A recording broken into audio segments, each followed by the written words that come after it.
Hello! Welcome to The Long Take. Ako po si Red Oliero and here with me is a living legend, mga kaibigan. Efren Bata Reyes. As bata as ever. Sir, kamusta po kayo? Eto, buti naman hanggang ngayon, bata pa rin ang tawag sa akin. Oo nga no? Kasi alam ko yung palayaw nyo nanggaling dahil nga naglalaro kayo matagal na. Kahit nung tumanda kayo, tinala niyo yung bata. Kahit nung binigyan kayo ng The Magician, bata pa rin yung tawag sa inyo. Ayaw mo bang pakawalan yung palayaw na yan? Yan ang talagang na binigay sa akin mga bansag na yan ng mga tao, hindi naman ako. Kasi talagang meron pa rin Efren Reyes dati na magaling din sa bilyar. Ako yung pangalawa. Kaya tinawag yung isa, Efren Matanda, ako yung Efren Bata. Doon pala simula yun, ano? Oo. Ngayon, mas malayo na narating mo sa kanya siguro, no? Hindi, wala na siya. Kung hindi, baka magaling din yun. Oo. Wala na eh. Hindi na siya nagpapakita eh. Pero grabe rin yung, kasi nung, ako naman, nung mabata-bata ako, pag nanonood kami ng billiards sa bahay, talagang lahat kami, buong pamilya nanonood. Ganong kalaki yung billiards dati nung kapanahunan nyo pa nila Django, nila Earl Strickland, mga ganong klase. Tingin mo ba ngayong sa panahon ngayon, kaya pang palakihin ulit yung billiards ng ganong level? Lalaki dahil kahit sa ibang bansa ngayon, lumalaki na rin yan. Nakita mo yung Vietnam, wala dating bilyar yan na full, kundi puro karam lang. Ngayon meron na silang mga bawat peso, 120 ang laman ng lamesa. Kaya lalong sumisikap. Mas malaki pa dito ngayon. Lalong gaganda pa yan basta nagpakita talaga yung mga taga rito sa atin na porsige sa bilyar at talagang dinadala ang ating bansa tungkol dito sa bilyar. Oo. Tsaka bilang ikaw, parang ikaw ang Michael Jordan ng billiards eh. Anong masarap ba sa pakiramdam yun pag nalalaman mo na ganun yung tingin sa'yo ng mga tao? Bakit gaganda kaya lang nakakapagod? Biro mo, kahit saan ako mapunta, puro kilala ko. Hindi lang naman dito sa atin, kundi kahit sa buong mundo, meron din yan. Kaya lang, bawat punta ko, nakakapagod. Sa panahon ngayon, sa mga TikTok, sa mga YouTube, nabubuhay ulit yung pangalan nyo eh. Kasi minsan pag nakikita ko sa ito na, ang living legend, Efren Bars, papakita yung video nyo. Kasi lahat ng mga laban namin dito sa Amerika, nakalagay yan sa video, sa Q-Stat video. Ngayon may napapanood na nun kahit na sa mga Facebook o sa YouTube. Maraming gumaya dito sa atin yan. Nag-YouTube na rin sila. Kaya sumikat din ng bilyaran sa YouTube nila. Kahit na lahat ng mga player dito sa atin, kahit na mga bata pa kinukunan nila sa YouTube, nakikita ngayon. Maraming nakakita ngayon. Sumisikat na siya ulit eh. Parang yung chess nga nawala. Ngayon, sikat na sikat ulit yung chess. Feeling ko yung billiards talagang pwede magkaroon din ng ganyang klaseng resurgence. Hindi lang billiard, lahat ng klaseng sport. Kung tutusin, itong billiard namin, ang pinakamay ng sport sa lahat. Kung lahat nga malaki. Itong billiard puro maliliit lang ang frame nito. Yung mga iba, puro malalaki.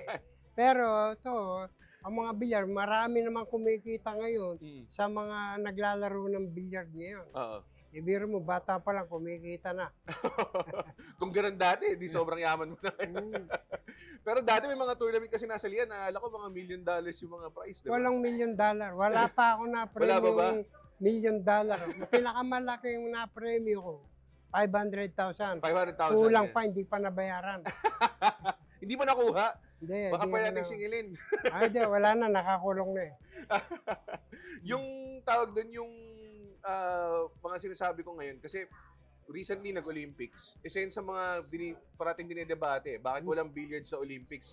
At sinasabi ko rin, kung may billiard sa Olympics, Diyos ko, baka every 4 years meron tayong gold.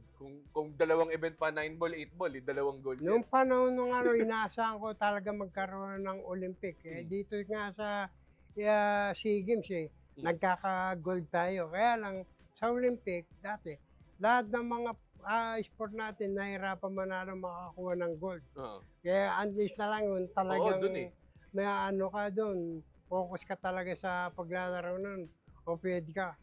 Kami naman dati sa billiard, kaya hindi malagay yung Olympic na yan. Dahil nag-demonstrate na yun kung saan ilalagay, kung individual o sa team. Kinuna yung team. Ngayon, kaso, kami nanalo na ito hanggang 95, ayaw na maglagay. Wala na. Kahit Walang na, lalaban eh. kahit na daw sa individual, wala rin. Dala ko Oo rin nga daw eh. nananalo dun eh. Baka ano tayo doon, bronze, silver, gold tayo doon Oo. every 4 years, ano? Ganun. Grabe. Pero sabihin natin, nag-decide sila bigla. Next Olympics, tapos pwede ka sumali, sali ka. Nahiya na ako sumali. Baka sabihin ng mga kapwa kong mga player na gumagaling, nagpursige pa naman sila para gumaling tapos ako para maglalaro. Hindi. Tulungan ko na lang sila. Yun ba ginagawa mo ngayon? Madalas marami kang tinutulungan na mas batang player. Marami mga player na magaling. Tuturuan ko yung kung gusto nila mag-training, ayan, punta sila diyan kay Boss Puyat. Tapos ako naman yung, tuturuan ko rin sila doon. Paano mag-train ng isang billiards player? Talagang maglalaro lang kahit magdamag, ganun? Kailangan niya mabata ka sa paglalaro na ikaw mag-isa. Hindi naman nababata ka maglaro para gumaling kayong kalaban yung magaling. Kailangan nga hindi marunong eh. Pero Talaga? lagi ka naglalaro, umagat hanggang gabi. Oo. Yun, pwede ma-improve yung gano'n. Ayun. Kaya, ano rin, testament din sa kasikatan nyo. Naalala ko, nagbida ka pa sa isang pelikula kasama si FPJ. Actually, naging last movie na nga ni FPJ yun. Tapos naalala ko sa film na yun, yung Partners, meron isang shot na hindi sila nag-cut. Tapos inubos mo yung 1 hanggang 9 na bola. Talagang sinadya ba yun? Parang sinabi sa'yo, ubusin mo yan, hindi tayo magkakat, gano'n. Puro madadali naman. Pero yung break na yun, talaga naubos ko lang. Sinuwerte lang nun. Tumatawa nga si Adlib Ronnie. na adlib yung mga hindi tayo Pero nagkakat. kahit siyang tumira, hindi naman siya marunong. Wala rin take yung tinira niya, puro pasok din. Miski hindi siya marunong. Talaga? So, okay din pala. Kaya yung mga ibang trick shot, ayaw niya ng trick shot, gusto niya natural lang. Pero yung mga ganyang trick shot, yun ang mga nagba-viral sa'yo ngayon. Mga doublete na ilang banking bago makatira ng di ba? Paano mo natutunan yung mga ganyan? Nakikita naman sa mga takbo ng mga angle ng mga sa lamesa eh. Nakikita ko rin yan sa mga hindi marunong. Ginagaya ko lang sila. Kapag kunwari nagkaroon ng ganong sitwasyon, kunwari sa tournament, na kaya mo siyang ipansi, kaya mo siyang lagyan ng magic. Conforme yan. Pag wala ka talagang tira, yun ang pwede mong gawin mo yun. Yung mga iba, kaya kung nakukuha yung ganon, hiling lang ng mga tao. Narinig ko nga minsan na naglalaro ko eh. Kung saan mo kukunin, nagtuturo sila kung saan. Kasi, yung last ball na yun, puro sport game na yun. I-trick shot mo na lang. Kaya lang, natsatsambang ko. Kaya nakikita nila eh. Tsamba pa talaga? Parang dami na eh. Natsatsamba lang yun. Lahat ng, pati laban namin ni Strickland na binanda ko, tsamba lang yun. Ay, grabe yun. Napakahirap bumanda para pumasok. Pwede mong tamahan, pero hindi paniguradong pasok. Pero minsan parang nakukumpara ko siya kunwari kapag pass break sa basketball tapos gagandahan mo yung dunk, 'di ba? Parang ganun yung nararamdaman ko kapag last ball mo na tapos nag-aano yung tao na para i-call mo nga dun sa kabilang bakit? Ano nararamdaman mo pag ganun yung feeling? Nakaka-excite. Hiling nila eh. Di okay yun. Pagka tournament, di mo naman gagawin. Lang naman sa tournament, kung yung mga mahihirap, yung mga binabanda, yun ang pwedeng gawin na para maging trick. Pero yung benta na, paikutin mo pa. Hindi. Grabe yun. Ano yun? Lalo na tournament, di mo gagawin yun. Ngayon, pagka yung mahirap lang talaga, pwede. Pero may mga sitwasyon minsan na kailangan mo magmasi, kailangan mong ilang banking, di ba? Meron talagang masi na talagang mahirap. Minamasi. Pero ngayon, hindi ko na kaya magmasi. Talaga? Bakit may, Wala na, hindi na, ayaw na. Eto pwede, ito baka ayaw na. frozen shoulder lang yan. Kaya mo yan, frozen. Baka pwede pang, talaga, kasi yun, mataas yung... Hindi ko na kaya itaas, puro straight na lang. Marami pang, ano pang mga nagagawa nyo ngayon? Mga trick shot, mga ganyan? Wala na ako nagagawang trick shot kung hindi yung mga ikutan na lang ng mga bola, yung mga binabanda, yun na lang pwede. Pero yung mga invisible na lalaro mo yung pamato, hindi na magagawa. Sa lahat ng mga nakalaban mo, naalala ko yung sa mga pinaka-intense pong rival talaga si Earl Strickland. Pero sa hindi si Strickland ang kung... pero yung tanong ko, sinong pinaka-malupit para sa'yo? Nakalaban mo? Mike Sigel, yun ang talaga? Yun ang una, pinaka-malupit. Kasi yun ang pinakamagaling na sa sa bandang US eh. Kahit na yung magaling din yung bandang Europe. Pero ngayon, dami nang lumabas na magagaling yung kamukha ng taga-Russian at saka yung taga-Germany. Dalawa sila magaling yan. Kaya maraming gumaling siya. Alam mo kaya sila gumaling, pati yung mga Europe at Amerika dahil sa break. Diyan na-improve sa mga break. Yan ang pinalalaban nila, break. Yung doon pa lang sa ano na yan, mahabang diskusyon na. Dito sa atin, puro diskarte, puro ulo lang yung sa atin. Kaya yung mga taga rito sa atin, puro matakotin.